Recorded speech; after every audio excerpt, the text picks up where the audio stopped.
ఇంకా వెళ్ళలేదా? ఓహ్, ఇంకా బొంబాయిలోనే తిరుగుతున్నావా? నీ ప్రాబ్లం సాల్వ్ అయిందా లేదా మా అంకుల్తో చెప్పి నీకేమైనా హెల్ప్ చేయమన్నా?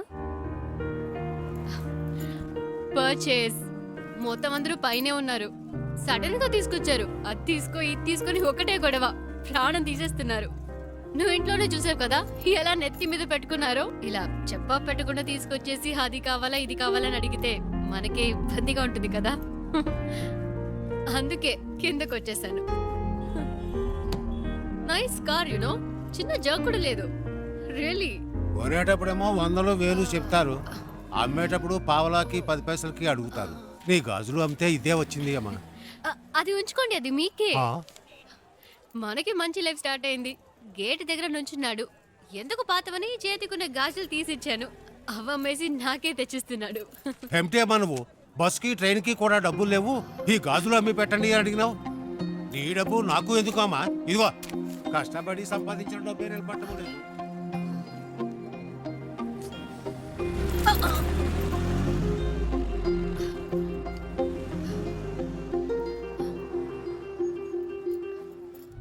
ఎప్పుడు లేనిది ఏంటి ఇది కొత్తగా? సడన్ గా ప్రేమ పొంగొచ్చిందా? లేచిపోయిన దానికి పుట్టిందే కదా. గుండెల మీద తన్నిసిపోయింది వీళ్ళమ్మ. ఇంకా కళ్ళ ముందు మెదులుతోంది. ఇప్పుడిప్పుడే కోలుకుంటున్నాం. మాకెప్పటికీ మనశ్శాంతి అనేది ఉండదా? మన కుటుంబ గౌరవాన్ని సంతోషాన్ని పాడు చేయడానికే దాపరించింది. ఎక్కడికి పోతాయి ఆ బుద్ధులు? వాళ్ళ అమ్మేమో మనల్ని కాదనుకుని ఇంట్లోంచి వెళ్ళిపోయింది. ఇదేమో వాళ్ళ నాన్న ఏర్పాటు చేసిన పెళ్లి కాదనుకుని వచ్చేసింది. మమ్మల్ని శోభ పెట్టడం వల్లే దీనికి పరిస్థితి వచ్చింది. చెప్పేది వినరా, గట్టిగా అరవకు. దానికి వినపడుతుందేమో. వినపండి, వినపడాలనే మాట్లాడుతున్నాను. మన కుటుంబంలో దానికి చోటు లేదు. దానికి ఏదైనా చేయాలనుకుంటే వేరుగా ఉంచి చెయ్యి. లేదు అదే ముఖ్యం అనుకుంటే మమ్మల్ని వదిలేయి. మేము బయటికి వెళ్ళిపోతాం. మీరే నిర్ణయించుకోండి.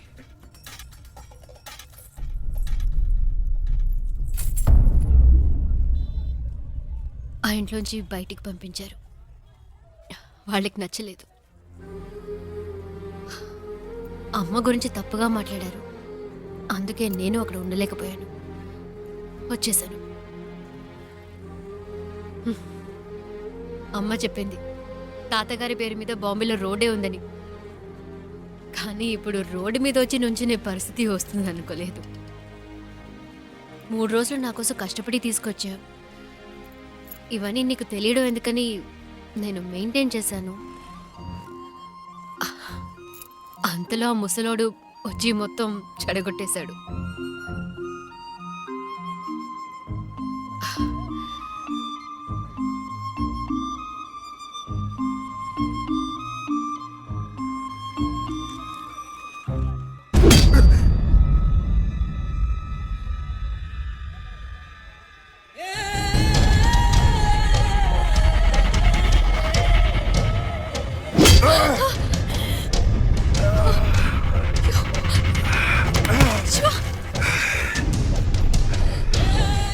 ఆ రోజు నా చేత రక్తం కక్కించావు. 6 నెలలు జైల్లో నేను చిప్పకూడు తినేలా చేశావు.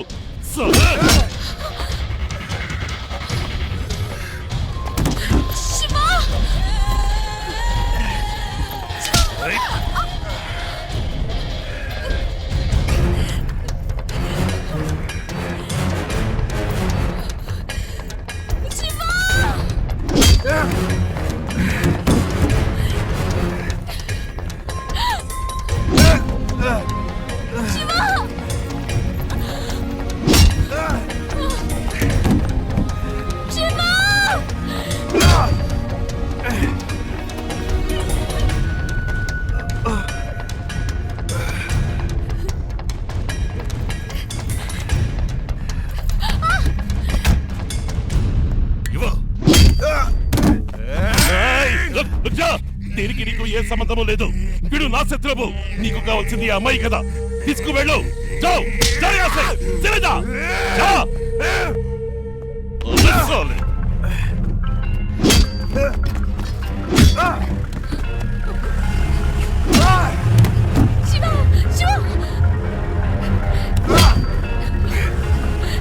చిన్న మెల్లగా పోని, వాడు దెబ్బలు తిండం చూసేద్దాం.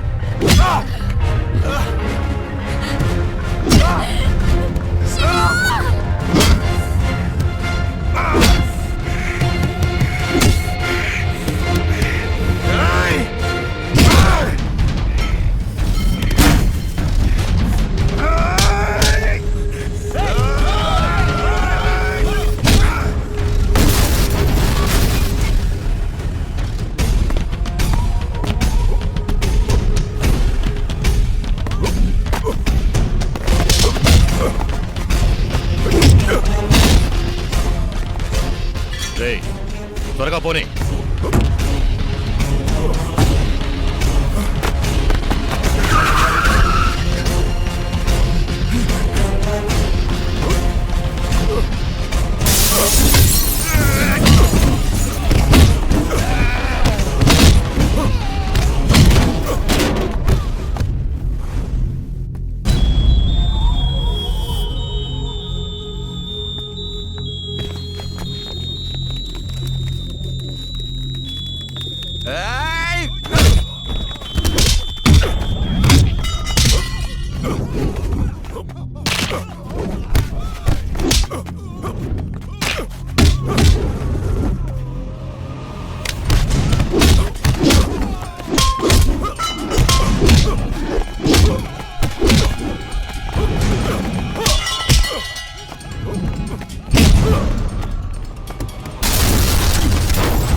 ఇంకెవడైనా ఉన్నాడా? రా!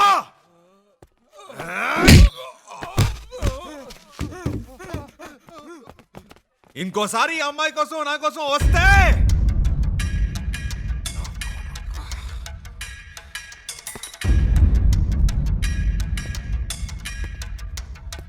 రా, ఇంకెవడొస్తారో చూస్తా.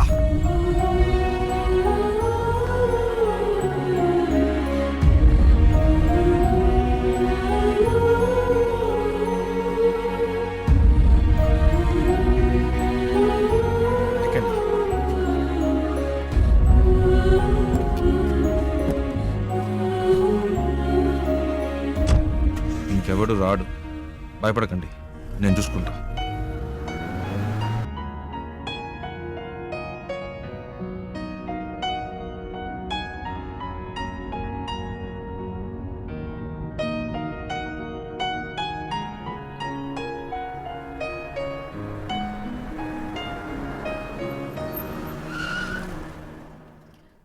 ఏమైంది శివ?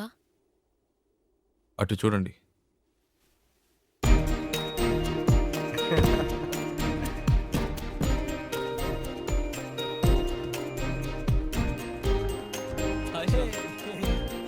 హాయ్. రే చెప్పనే లేదు ఈ అమ్మాయితో కలిసి వస్తున్నామని. తెగ విసిగించాడండి. టార్చర్ తట్టుకోలేకపోయాం. రేయ్ బెంగళూరులో మిమ్మల్ని మొదటిసారి బస్సులో చూసినప్పటి నుంచి మా ప్రాణం తీశాడు. బెంగళూరులో బస్సులో నన్ను చూసాడా? ఏమండి మీ వల్ల వీడు ఇంటర్వ్యూ మిస్ చేసుకుని వచ్చాడు. ఇంటర్వ్యూనా? ప్రతిసారి ఏం జరిగినా మాకు ఫోన్ చేసి మా పని చెడగొట్టేవాడు. ఆ, నేను మీ అమ్మ మీ ఇంట్లో వదిలొచ్చాక తెగ ఏడ్చాడు. కూల్ చేసేసరికి మా ప్రాణాలు పోయాయి. నువ్వంటే తనకి అంత ఇష్టం తెలుసా? ఆ విషయం చెప్పరా అంటే చెప్పకుండా నువ్వే ముందు చెప్తావని కథలు చెప్పాడు. చారు చారు అని రోజుకి 1000 సార్లైనా నీ పేరు చెప్తాడు.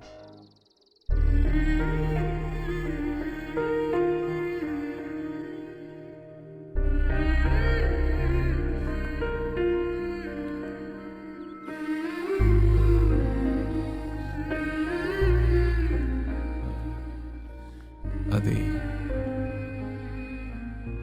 వాళ్ళేదో తమాష్కి అలాంటిదేమీ లేదండి. నిజంగా మీరు ఏ